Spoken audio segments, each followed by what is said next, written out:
দাদু, আমি অনেক চিন্তা ভাবনা করে দেখলাম, রাত্রিবেলায় আমি যখন ঘুমাই আমার বাবা যেই পা দিয়ে তার পেট থেকে প্রচুর গ্যাস বের হয়। তারপর মাও না মাঝে মধ্যে ফুসফুস ফুসফুস করে গ্যাস ছাড়ে। তারপরে তুমি দিদা তোমরাও তো দেখি অনেক গ্যাস ছাড়ো। তো আমি চিন্তা করেছি বাইরে টাকা দিয়ে গ্যাস কিনে কি হবে, আমরা যদি সবার পাশের সাথে একটি করে ওই গ্যাসের পাইপ লাগিয়ে দিই, তাহলে যে গ্যাস আমাদের বেরোবে সেই গ্যাস সেই টাঙ্কিতে গিয়ে জমবে, তারপর ওখান থেকে দিদা রান্না করবে, তাহলে তো প্রবলেম সলভ। কি বল দাদু, আইডিয়াটা সুন্দর না?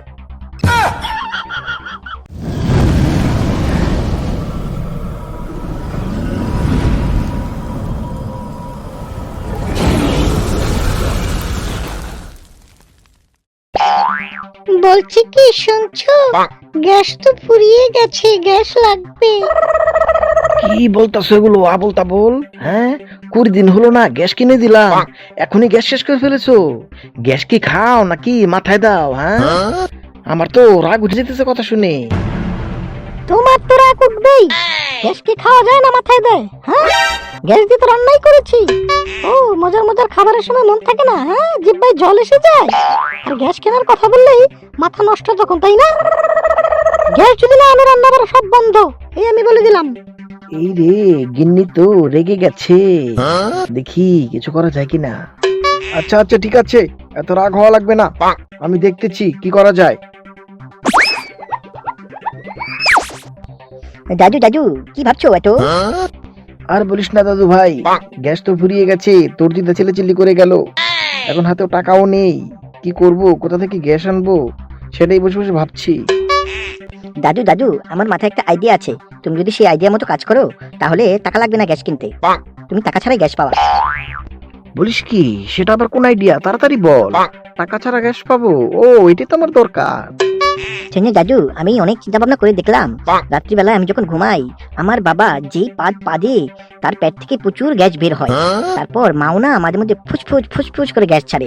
তারপরে তুমি দিদা তোমরাও তো দেখি অনেক গ্যাস ছাড়ো। তো আমি চিন্তা করেছি বাইরে টাকা দিয়ে গ্যাস কিনে কি হবে, আমরা যদি সবার পাশের সাথে একটি করে ওই গ্যাসের পাইপ লাগিয়ে দিই, তাহলে যে গ্যাস আমাদের বেরোবে সেই গ্যাস সেই টাঙ্কিতে গিয়ে জমবে, তারপর ওখান থেকে দিদা রান্না করবে, তাহলে তো প্রবলেম সলভ। কি বল দাদু, আইডিয়াটা সুন্দর না? তোর বাপ হলো এক হারামজাদা, আর তার ঘরে হয়েছিস তুই এক বড় হারামজাদা। যা এখান থেকে, চোখের সামনে থেকে দূর হ। এই কারণেই মানুষকে বিনা পয়সায় ভালো বুদ্ধি দিতে হয় না, আমি আর বুদ্ধি দেবো না। এই যে শোনো, গ্যাস না হলে আমি কিন্তু এই মাটির চুলায় রান্না করতে পারবো না। মাটির চুলায় রান্না করা লাকড়ি দিয়ে অনেক কষ্ট, অনেক কষ্ট, আমার পক্ষে সম্ভব না। আহা গিন্নি, কয়টা দিন একটু কষ্ট করে মাটির চুলায় রান্না করো, আমার হাতে এখন টাকা পয়সা নাই বুঝছো, দেখি টাকা পয়সা ম্যানেজ করে তোমাকে খুব তাড়াতাড়ি আমি গ্যাস এনে দেবো। যত তাড়াতাড়ি সম্ভব টাকা ম্যানেজ করে আমাকে গ্যাস এনে দাও। দাদু দাদু, আমার কাছে একটা আইডিয়া আছে, তুমি আইডিয়াটা নিলে তোমার টাকা পয়সার আর অভাব হবে না। চুপ থাক তুই, তোর এই অপদার্থ আইডিয়া, উদ্ভট আইডিয়ার আমার কোনো দরকার নাই, যত সব উটকো ঝামেলা। আহা, ছেলেটাকে এমন করে বলছো কেন? ওর আইডিয়াটাকে শুনে দেখবে তো। ওর সব উদ্ভট আইডিয়া, যদিও আমি শুনতে চাই না ওর আইডিয়া, তারপর তুমি যখন বলছো ঠিক আছে, আয় ফাটা, বল তোর আইডিয়া কি। দাদু দাদু, আমি টিভিতে দেখেছি ম্যাজিশিয়ানরা টাকা সব ডাবল করে ফেলে। হ্যাঁ, একটা টাকা থাকলে সেটা দুইটা হয়ে যায়, দুইটা থাকলে চারটা হয়ে যায়, চারটা থাকলে আটটা হয়ে যায়, বুঝেছো? এখন তুমি যদি আমাকে সেই ম্যাজিক শেখাও, তাহলে আমি ম্যাজিক শিখে আমি ম্যাজিশিয়ান হয়ে যাব। আমি ম্যাজিশিয়ান হলে তখন আমি টাকাকে ডাবল করতে করতে করতে করতে তোমার এই ঘর বাড়ি টাকা দিয়ে ভরে ফেলবো, তখন তা তোমার টাকার অভাব হবে না, তখন তোমার যা মনে চায় তুমি তাই করতে পারবে, বুঝেছো? আইডিয়াটা কেমন দিলাম দাদু? তুই কি তোর উদ্ভট আইডিয়া নিয়া এখান থেকে যাবি না তোরে লাড্ডি চালান দিতে হবে?